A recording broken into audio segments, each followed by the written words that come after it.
Hi, everyone, and welcome. My name is Barbara Seagram, and it's a pleasure to meet all of you. And we're going to be talking today about balancing. So now we're going to do a few slides, and then maybe if we have time, play a hand.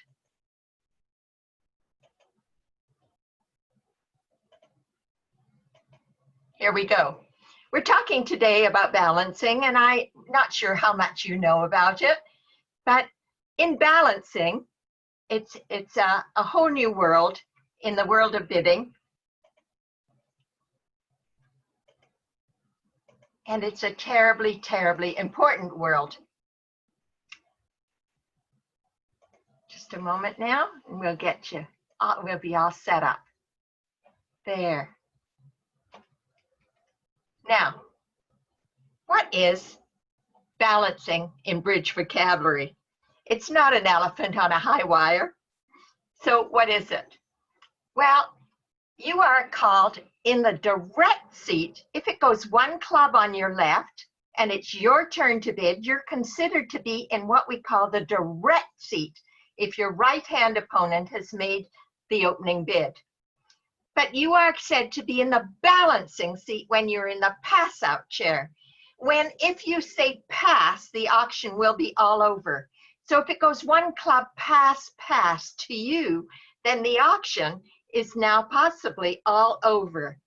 And in that seat, you always want to be more aggressive.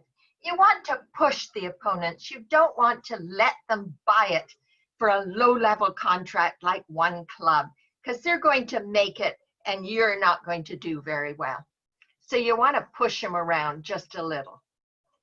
Okay, now, so it's if you pass, the auction would be all over. So if they've opened with one of a suit, this is important that it be one of a suit. Sometimes it could be one no trump, pass to you. It could even be two hearts, pass to you. But certainly if they've opened with one of a suit, you mustn't just let them play it at such a low level. You want to either push them to a higher level or try to buy the contract for your side, and don't let them make just an easy part score. So the action that you take in what's called the balancing seat is different than that in the direct seat. I'll explain that in a bit. You should tend to overbid by 3 points when you're in the pass-out seat. So you add 3 points to whatever you've got in your hand to decide what you now should bid. So you see, here's why we do all this. We consider that this is to protect partner. You see, this is partner because it's gone one club on your partner's right, and this is her hand. And do you see that she does not have the ability to make a bid in this seat? She can't overcall one spade because she doesn't have 5 of them. She can't make a takeout double because she doesn't have support for hearts. So she just has to pass, even though she has 13 points. So it goes pass back to you. And that's what you're protecting, that situation. So if it went one club, remember that's partner's hand, and she'd have to pass. And so this guy has also passed, showing 0 to 5 points. So you sitting in this chair here, you've got to be more aggressive because your partner's got more goodies. Okay? All right. So moving along now, one club pass to you. We're going to have a little quiz. What will you do with this hand? Well, if you were in the direct seat with this hand, if you were sitting over here, you would have to pass. But if it goes one club pass to you, you have 13 high card points. So now you're going to add 3 points to the temporary value of your hand, and that gives you 16. And you have stoppers in the bad guy suit, so you're going to bid one no trump because you're not going to let her play it in one miserable little club. What are you going to do now? One club pass to you. Now this time, You have 17 high card points. If it had gone one club on your right and you were in the direct seat, indeed you would bid one no trump. But when it's gone one club on your left, pass to you, you're supposed to overbid by 3 points. Yes, even in this scenario. So you mustn't make the same bid as you would have made with only the 12 to 14 high card points, where you would have had the 3 points. If you had this hand, if you remember, let's go back. One club pass, you have 13 high card points. Add 3 gives you 16, and you're going to balance, and you're going to bid one no trump. That must be a little different than when you have the real no trump. So one club pass, you now have 20 points. So you are going to double first. And then let's say your partner bids one diamond. Now you'll bid one no trump. And she'll know that you had the big double, the big no trump hand that was too good to just overcall one no trump. So now we have the next hand. If it went one club on your right, you have a terrible 5-card suit. It's a very sad suit. You would certainly never bid one spade, because if you're overcaller, you promise 8 to 17 points. And if you only have 8 to 12, you've got to have a sterling suit, 2 of the top 3 honors or 3 of the top 5. And this looks as though it's gone through the laundry machine. It's very, very washed out, not good. So one club on your right, you would pass in the direct seat. But in the pass out chair, one club pass to you. Now, don't let them play it in one club. Push them. And you're going to bid one spade. You see, sometimes they will now go higher. And you will either have pushed them higher and now they'll go down, or they'll let you buy the contract. And then that's a good thing. Because remember, most likely, since partner over here, this guy has only 0 to 5 points because he passed partner's opening bid, most likely your partner's got something. Occasionally, this is going to backfire, occasionally. And that would be when the opening bidder really intended to open almost with 2 clubs and was just a tad short. And now they go and they bid 3 no trump or something, and you wish you had passed. But that is rare. It's the exception, not the norm. So you have to be aggressive and overbid by 3 points in this pass out chair. So now we've got hand number 4. Now, one club, pass. Now, if it had gone one club on your right, you would have said pass. But when it goes one club pass to you, you've got 10 high card points. So you're going to add 3 points, which brings you up to 13. And if it had gone one club on your right and you'd had 13, you would have said double. So now you have permission to double. One club pass, you're going to say double. And that's a takeout double in the balancing chair. Now, it's very important that partner remember that you're in the balancing chair and that you're overbidding by 3 points. Because if you're overbidding by 3 points, they have to remember to underbid by 3 points. So remember when it went, let's go back a little bit. Remember when it went one club pass and you bid one no trump? Normally, if you opened one no trump, partner with 10 would now bid 3 no trump. But it's important that when it goes one club pass to one no trump, that partner with only 10 points can now bid 2 no trump, but mustn't bid 3 no trump, because they know that you overbid by 3 points. And therefore, they must underbid by 3 points. So now the bidding's gone, one club pass to you. And, oh, we did that one already, sorry. One club pass to you. No, we're going back. we're going to say double with this hand. One club, pass, pass, sorry. We're going to say double with this hand, okay? Double, and now partner's going to bid her best suit because we're not going to let them play it in one club. Okay, now hand number 5. Now the bidding's gone. One club, pass, pass. Now this is a different story.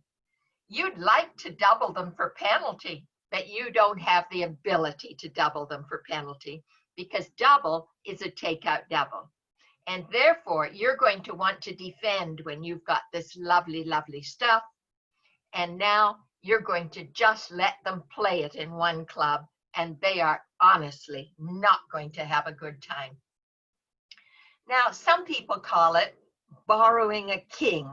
So instead of saying add 3 points to the value of your hand temporarily, they say you can borrow a king. I don't like to call it borrowing a king because I find that my students then get very fussy about which king they'd like to borrow. Thank you very much.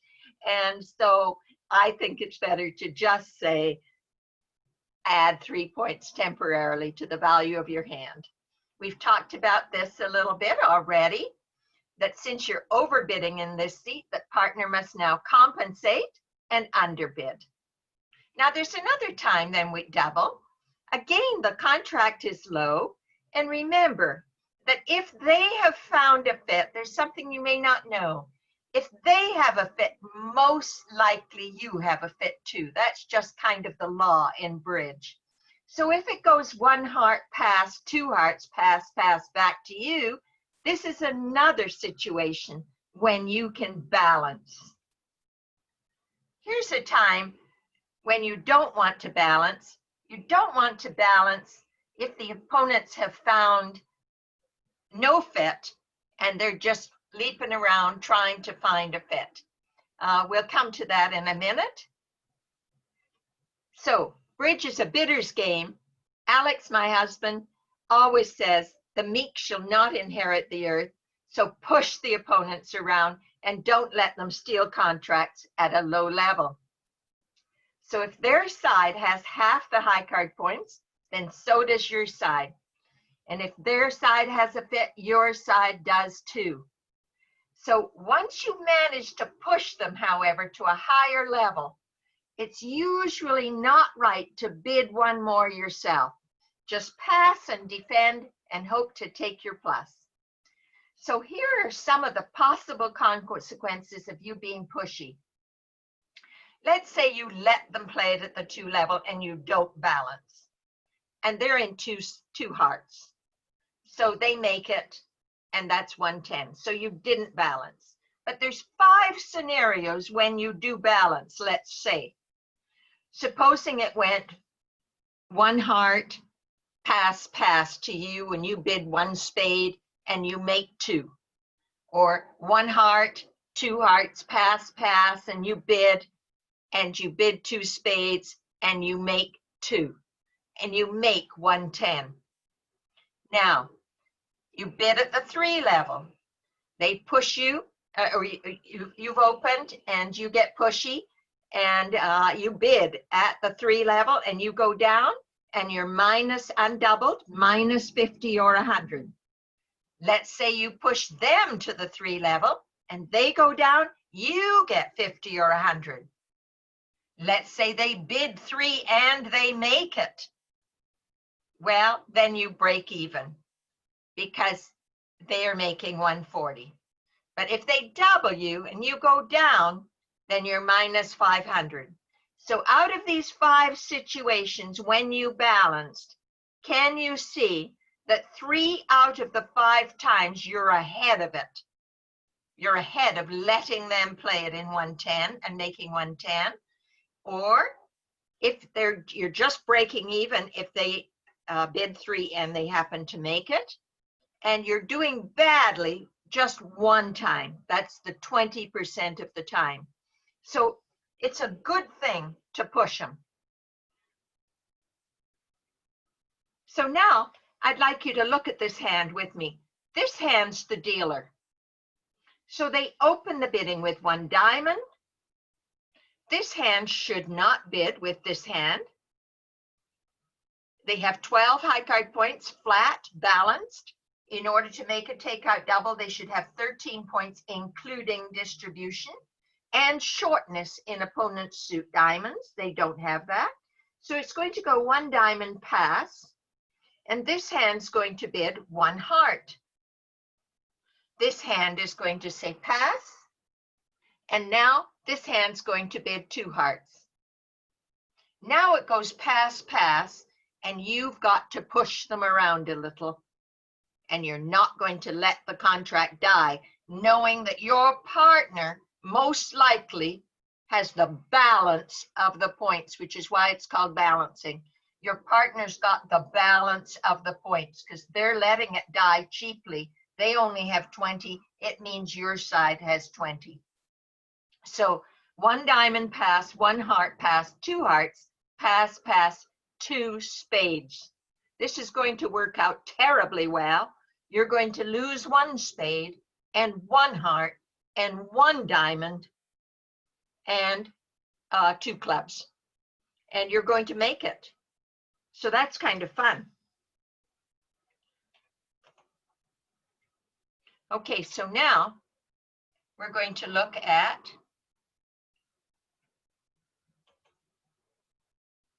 playing a hand on BBO.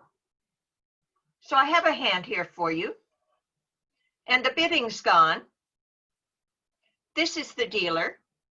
West is the dealer. And West is going to open the bidding with 1 no trump. And it now goes pass by this hand. I hope you agree. Pass. And this hand is going to say pass. And it's your turn. And you mustn't let them play it just in 1 no trump if you've got some stuff and some shape and some length.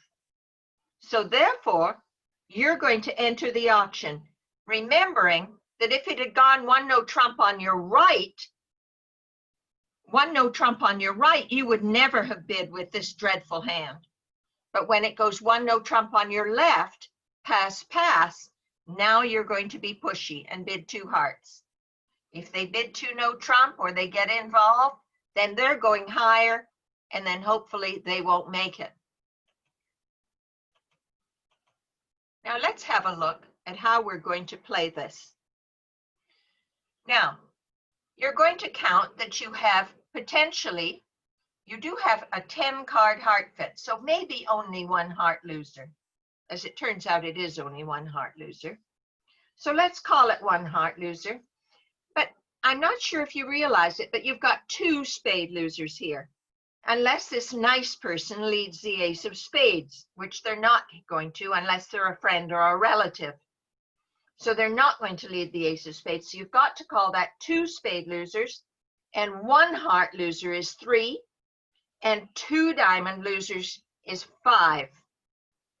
Now, what would be really nice, and you have no losers in clubs, what would be really nice is if you could make 1 extra trick. The problem is that if you lead the spade suit yourself, if you lead the spade suit, you may lose 2 spade tricks. So I want you to consider that this will be what we're going to call your do not touch suit. And you're going to make the opponents lead this suit for you. So they're going to lead the ace of diamonds, diamond, diamond, diamond. And now the king of diamonds, diamond, diamond, diamond. And now they're going to switch because dummy has no more diamonds. They're going to shift to the jack of clubs. Small club, ace of clubs. And now you're going to lead a heart. Jack of hearts, queen of hearts, ace of hearts, 8 of hearts. And now we're going to play the clubs because we're going to strip the clubs. So what we're doing is a strip and throw in. And when we strip completely. So we're now going to play the club. Remember, we just have 1 outstanding trump, and it's the boss trump. And therefore, we don't ever need to pull it. Now, if we play spades, we risk losing 2 spade tricks, and we don't want to lose 2. So here's what we're going to do. We're now going to throw West in with his king of hearts.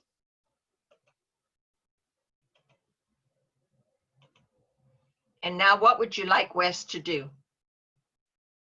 If West leads let's say he leads the ace of spades. Can you see that we only lose that 1 spade trick? And we're now going to score an over trick. And in the world of duplicate, of course, plus 140 is ever so much better than 110. If you've got 140 on the score sheet and the rest of them have only 110, then you have a top board. So we should always try for those over tricks. So now, let's say he's in with the king of hearts and he doesn't lead the ace of spades. Let's say he leads the 10 of diamonds. What are you going to do? You are being given an opportunity for what we call a slough and a rough. And when we have an opportunity, we slough from our hand and we rough in the dummy. So we rough in the dummy, diamond, and we slough a spade from our hand. And that's wonderful. And now we can gracefully concede 1 spade trick. And do you see that that's all that they get? Now we can say the rest are mine. Okay? So now all the trumps are high and we can claim. Now, what I'd like to explain to you is that, hi again, if you have any questions about this and you would like a handout on balancing, I'll be most happy to send you one. So please email me at barbaraseagram@gmail.com. I am teaching on Zoom Wednesdays at 4 p.m. My website is www.barbaraseagram.com. And so please send me an email if you have any questions whatsoever, and I will be more than happy to send you a write-up on balancing. Lovely to meet you. Thanks so much. Good luck and play lots of bridge. Take care.